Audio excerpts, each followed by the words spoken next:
கர்த்தருடைய பரிசுத்த நாமத்துக்கு ஸ்தோத்திரம். இன்னைக்கான வேத பகுதியை பார்க்கறதுக்கு முன்னாடி நேத்து நம்ம வீடியோல கேட்ட வினாவுக்கான விடையை இன்னைக்கு நம்ம பார்க்கலாமா? உங்களிடத்தில் வருவேன் என்று சொல்வதன் அர்த்தம் என்ன? இதுக்கான பதில் உங்களுடன் இருப்பேன். சரி, இப்போ நம்ம இன்னைக்கான ஒரு சின்ன வினாவை பார்க்கலாமா? கர்த்தருடைய கரம் என்பது என்ன குறிக்கிறது? இதுக்கான பதிலை கமெண்ட்ஸ்ல சொல்லுங்க. சரியான பதிலை நான் நாளைக்கான வீடியோல சொல்றேன். இப்போ நம்ம இன்னைக்கான வேத பகுதியை பார்க்கலாமா? ஏசாயா 41 அதிகாரம் 20 வசனம்.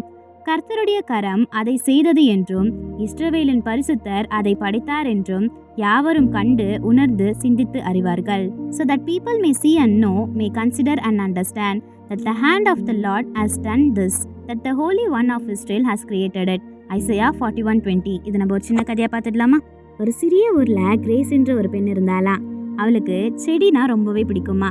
ஆனா அவ எவ்வளவு முயன்றாலும் அவ தோட்டத்துல எதுவுமே வளரவே இல்லையா.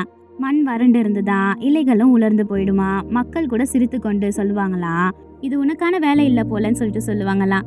ஒரு நாள் மன உடைந்த கிரேஸ் ஒரு காலியான தோட்டத்துல உட்கார்ந்து மெதுவா ஜெபித்தாலாம். ஏசப்பா, நீங்க என்னுடன் இருக்கிறீங்கன்னா இதை எனக்கு காட்டுங்கன்னு சொல்லிட்டு சொல்லுவாளாம்.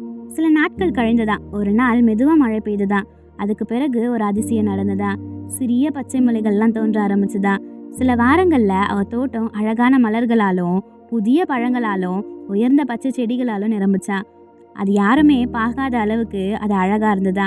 அதை பார்த்த எல்லாருமே ஆச்சரியப்பட்டாங்களா. இது எப்படி நடந்ததுன்னு கேட்டாங்களா.